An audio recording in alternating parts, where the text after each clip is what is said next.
Just having a look from my phone, guys. I'm just seeing what news is happening at the moment.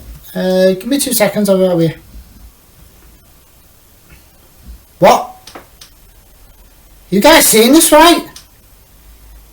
If not, check your news now. Raccoon City, a viral outbreak. Oh my god!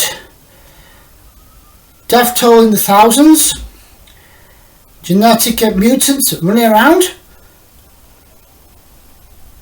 Holy crap, there's a viral outbreak in Raccoon City. Wait, there's more. Umbrella Corporation behind massive viral outbreak. Oh my god. So the amount of time till it hits here, guys. We're screwed!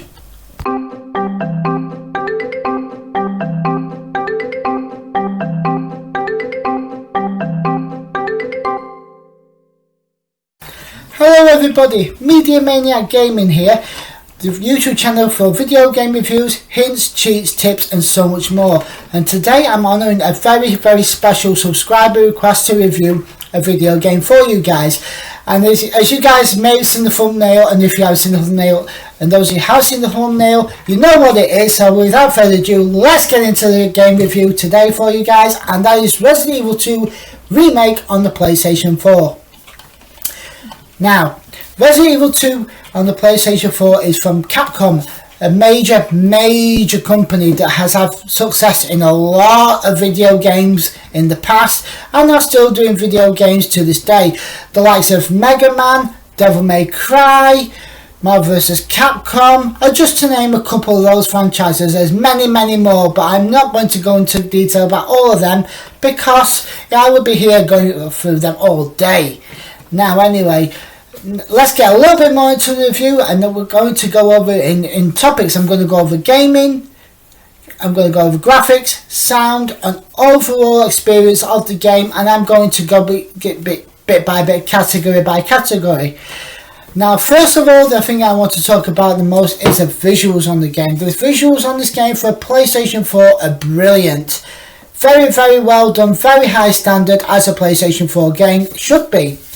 Now it doesn't deteriorate much from the story of the original Resident Evil 2, but that's for the gameplay section, which we're going to get into very soon. But as I say, the graphics on this game are brilliant, and it's just the environments of the game are very good, and the environments are very dark, very gritty, very grimy, and the atmosphere of the game is just a sense of dread.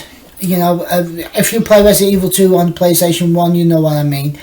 It's just a sense of dread in the graphics, and it's just a lot of dark cel shaded in the graphics here. And it's going to say the graphics are very good. And now give the graphics for the game a 9 out of 10 because the graphics are very well done. There isn't really anything that can deteriorate, but it's just my preference, and we'll give it a 9 out of 10. Okay, so now we're going to talk a little about is the sound design of the game. The sound design is eerie, creepy, and very unnerving. Especially the sound some of the enemies in the game make. They make a lot of groaning noises. They make a lot of growling noises, especially the harder enemies in the game, like the dogs, the lickers, and especially the zombies. Each of them have their own unique sounds in the game, and it makes a very unnerving experience, very scary and very creepy. And not to mention the sound design behind that is also very unnerving. I mean, the soundtrack here alone is very unsettling. For a horror game, you cannot ask for more, because this game is done so well with the sound design. And I have no real problems with it. I mean, I think the sound design here is amazing. Especially if you guys had the original, you guys probably would expect it from the remake. Now, it was done really well done, and the composers here knew exactly what they were doing. The sound effects team knew exactly what they were doing, and they knew what they were trying to achieve with this game, and they knew exactly what kind of sounds people would be unnerved by, what kind of sounds people would be unsettled by. And me, I found a lot of the sounds in the game very unsettling indeed. it was creepy. And I mean, some of the sound design, I'm like playing the game, I'm like, whoa, what's going on here? I'm actually terrified.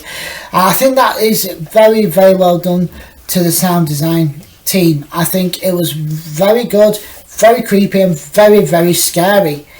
And it just added to the atmosphere of the game. It just made it so much more engaging in that way as well. It just added to the gameplay as a whole. Now, the musical score, again, very, very unnerving, unsettling, and very creepy. It was one of the most scary soundtracks I've ever played in a video game in a long time. I mean, some video games have a soundtrack in a horror game, and they just do not sum it up as good as what this one does. I mean, I don't want to spoil anybody's choices, but I'm not going to go into details about that. But there is some games out there where sound design doesn't complement the atmosphere of the game as much as this does.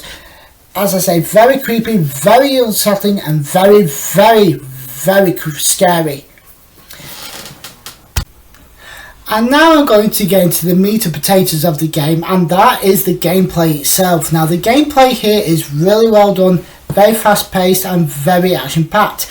It doesn't deteriorate too much from the gameplay of the original on the PlayStation 1, and that's from the beginning, where you see the fire at the beginning of the PlayStation 1. They pretty much incorporated it into the PlayStation 4 release.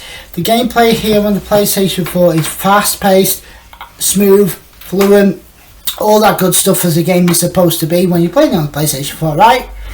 I mean, it's really well done, and for me, the gameplay is amazing. I mean, I thoroughly enjoyed the experience playing this game.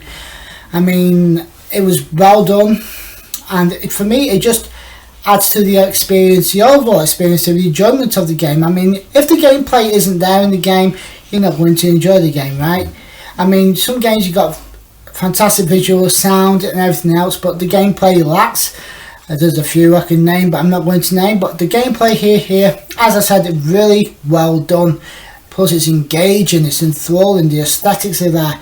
It's just fantastic how they've handled the gameplay here, and the angles are done very well. The camera angles are very well done, and I like how they've shifted the perspective here from like the view of the character, the way the character is completely different as in the PlayStation 1 version, where you was doing a bit of a game and it was going to like a loading screen with another area. All that here on the PlayStation 4 has been removed, so it's just more of a fluid experience.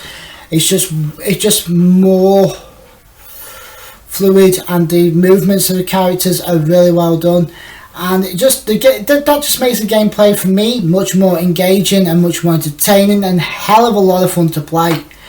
And also, there's just a lot of things to add to the gameplay as well. There's also a lot of differences here. In this version, you've got lockers that you have to get. Is it like codes or something to unlock lockers, to unlock power-ups, health items, and all that stuff? Which again, the gameplay there, it's just a different variant of the original on the PlayStation 1. But the gameplay here is really well done, and it's amazing, and the guys here at Capcom did a fantastic job with the gameplay. And now I'm going to talk about one of the main focuses of the game, and of course you guys know what it's going to be. It's the characters. There's two main characters in the game that I really want to highlight first, and I'm going to go over some of the other characters that make appearances in the game. But the first two characters I really want to talk about with you guys is of course Leon Kennedy and Claire Redfield. Now, the first one I want to talk about is, of course, Leon. Leon's a rookie cop who is on his way to his job as a police officer for his very first day on the force in Raccoon City, and of course he has no idea what's going to happen or what's going on. And of course, when he sees zombies and everything around him, he's like wondering what's going on, and his focus is to get to a police station where he thinks he's going to be safe. And boy, is he wrong, because when he gets to the police station, things go awry for the character very, very well, and him and Claire have to discover what's going on and who's behind it and what's happening, and they have to try and find a way out of Raccoon City and escape. Now the other character I want to talk about is, of course, is Claire Redfield. Now Claire Redfield is a sister, of Chris Redfield, who is looking for her brother, and she has no idea where he is. All she knows is in Raccoon City somewhere, but she doesn't actually know where he is. So she goes in Raccoon City to look for her brother, and of course with everything that's happening, she gets into some sort of trouble with all this virus apocalypse, and she runs into Leon, and Leon obviously helps her, and she decides that she wants to go and look for her brother Chris. And of course when she turns with Leon, they become friends, and they have to work together to get out of Raccoon City, as I just said about Leon. Now there's other characters I do want to talk about very quickly. I want to highlight them. First one is a character that makes a reappearance after being on PlayStation 1 game, and that is Mr. X from the PlayStation 1. Now this guy is mean, nasty, and he's one of the toughest enemies in the game. He doesn't like Leon or Claire, he doesn't want them there, and he's been trained to hunt them down. And he will stop at nothing to kill them, nothing at all, because he's had orders from the Umbrella Corporation to do so. And he stops at nothing, pulls no punches, and he will stop at nothing to get rid of them. And the other characters that I really want to talk about is William Birkin, the scientist from the original PlayStation 1 version of Resident Evil 2. Of course he makes an appearance, and of course he does the same thing as what he does in the original PlayStation 1. He injects himself with a G virus, and he becomes the final boss of the game. Oops, spoiler alert. But it's not really a spoiler alert, because you probably played PlayStation 1, so yeah, it's not really a spoiler alert, guys. But he's very, very cold-hearted, and he's not really, can't really blame the guy, because he's trying to do his research, and of course things go right for him, and so he thinks by injecting himself with the G virus is going to help him. And he's wrong, because it turns him into an unstoppable killing machine. And the other person I want to talk about is Sherry Birkin from, again, Resident Evil 1, and of course she is a daughter of William Birkin, and Claire stumbles across her in the game, and she's doing everything that she can to help her, and she's doing everything that she can to protect her, because she's only a little girl, and she's missed all this chaos what's going on, and she doesn't really understand what's going on. And the last character I want to talk about is Anna Birkin. I think it's Anna Birkin, maybe. She's a wife of William Birkin. You don't really see her very much in the game, so there's not really much to tell about. That's it. Oh, there's one more character I do want to highlight very, very quickly as well. Ada again, she's originally in the PlayStation 1 version of the game. She makes her come back here in the PlayStation 4 version of the game. Again, you know Ada's character by now. If not, she's a spy, and she's been sent, I think it's by Umbrella, I can't remember. I know she's a spy, but she gets a Mr. Chaos as well.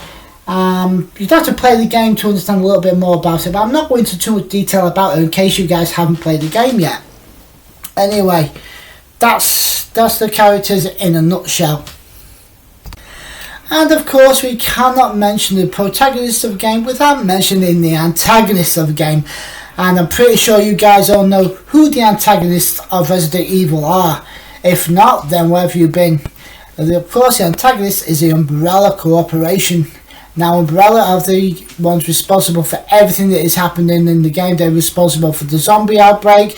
They're responsible for the virus that's infecting people and turning them into zombies. And they are responsible for all of the bad shit that's happening.